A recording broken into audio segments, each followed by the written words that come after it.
The moment the interview door closed behind him, Rowan felt his chest tighten in a way that almost stole his breath. His phone buzzed in his pocket, and when he glanced at the screen, his heart cracked a little further, a text from the neighbor who was watching his son. The boy had been asking every 10 minutes whether Daddy got the job yet. Rowan swallowed hard, forcing back the sting in his eyes as he stood in the silent hallway of the sleek glass building. The rejection he'd just received still echoed in his ears, delivered coldly, almost dismissively, as though he were nothing but another burden in their already busy day. It wasn't just the rejection that hurt, it was the look of impatience on their faces, the way his single father status had been silently judged, as if raising a child alone made him unreliable or less capable. He leaned against the wall for a moment, feeling the weight of the world pressing against him, his mind replaying every sacrifice he'd made just to reach this point, every skipped meal, every late night spent studying after putting his son to sleep, every dream postponed so his child could keep theirs. If you're watching this ripple of love, please like, comment, share, and subscribe if you believe in hope, compassion, and second chances. He stepped out into the daylight, where the city's towering buildings reflected the morning sun like polished steel. Cars rushed past, people hurried to meetings, and Rowan felt painfully out of place, as though the world was moving forward without him. His shirt was damp from the drizzle that had started earlier, and the strap of his worn laptop bag cut into his shoulder. He had come prepared, portfolio neatly arranged, solutions ready, ideas rehearsed, yet none of it mattered once they saw the exhaustion beneath his eyes or the worn-out sneakers he couldn't afford to replace. In their minds, he was already a man who struggled, the kind who would slow them down. He walked away from the building, but something inside him refused to break this time. He had broken too many times before, and each time he had rebuilt himself for the sake of the small boy waiting at home. His son, Milo, was the only reason he got up in the morning. After losing his wife 3 years ago in a sudden car accident, fatherhood had become both his lifeline and his heaviest burden.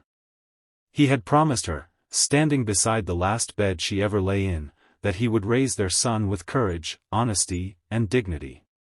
But dignity became difficult when you were rejected not for your abilities but for your circumstances.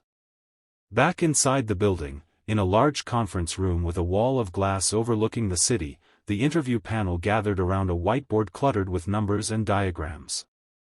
They were discussing a serious issue plaguing the company, an error in their logistics system that had halted an important project. The CEO, a silver-haired, intense-looking man named Gunnar, stood with arms crossed, frustration tightening his jaw. The interview team had been trying to impress him all morning, hoping to find someone who could help resolve the issue. But it remained unsolved, and time was slipping through their fingers. Outside, Rowan reached the bus stop, the same one he always used, but instead of waiting, he hesitated. Something tugged at him, a memory of what he had seen on the whiteboard when the panel had hurried out of the room for a moment, leaving him alone briefly. He hadn't meant to look, but the numbers had been right there in front of him. He had noticed something, a pattern that didn't align, a calculation that contradicted the flow. It had been instinctive to analyze it, numbers had always made sense to him even when life didn't. He turned around. The building loomed behind him, its glass surface reflecting his own fragile determination. He didn't know what he was doing or how they would react, but desperation pushed him. His son's hopeful eyes appeared in his mind, keeping him moving forward.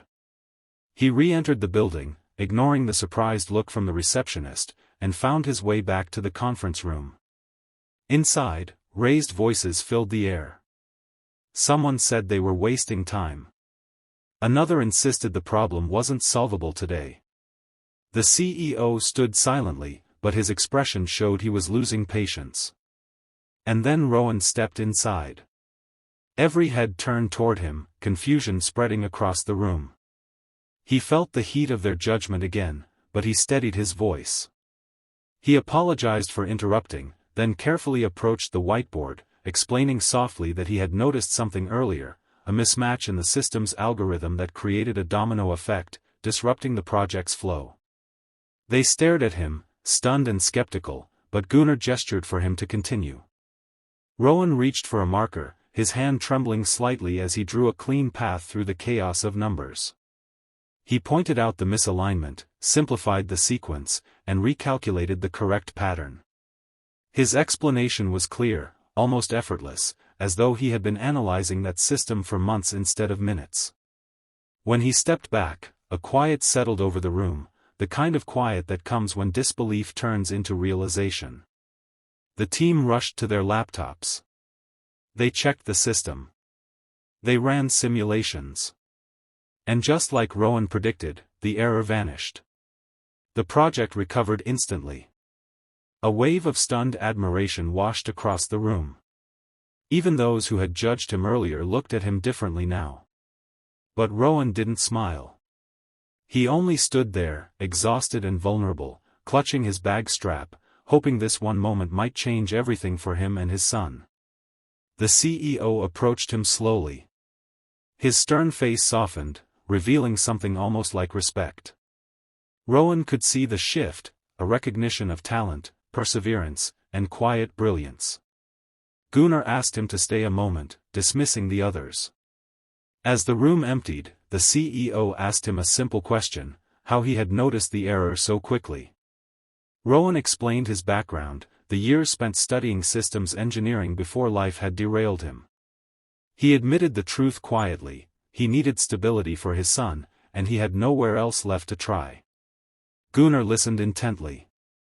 There was something in his eyes that suggested he understood more than he said. The CEO himself had raised a daughter alone after losing his partner years ago, a detail Rowan didn't know. And in that silent bond between two fathers who carried the weight of the world for their children, a decision was born.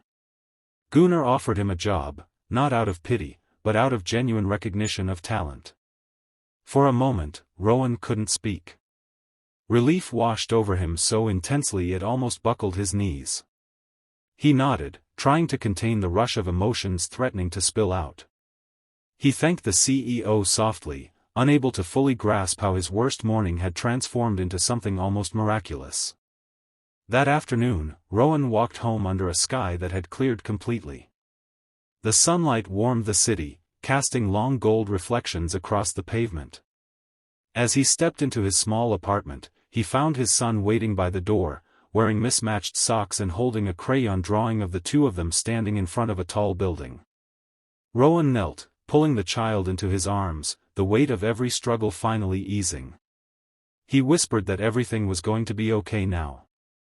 Later that night, Rowan sat at the small kitchen table, watching Milo draw spaceships and robots, their apartment filled with a quiet sense of newfound hope. The world outside was still hard, still unpredictable, but inside these walls, something warm had bloomed again: possibility. If this story touched your heart, please support it by liking, sharing, and subscribing. Before the final moment, please leave a comment telling what part moved you the most. In the closing silence of the night, Rowan finally allowed himself to breathe deeply, feeling the tide of his life shifting at last. The rejection that had once shattered him became the doorway to a destiny he never expected. Life had tested him, broken him, humbled him, yet it had also shown him that sometimes, in the most fragile moments, miracles rise quietly, shaped by courage, heart, and the unshakable love of a parent fighting for a better future.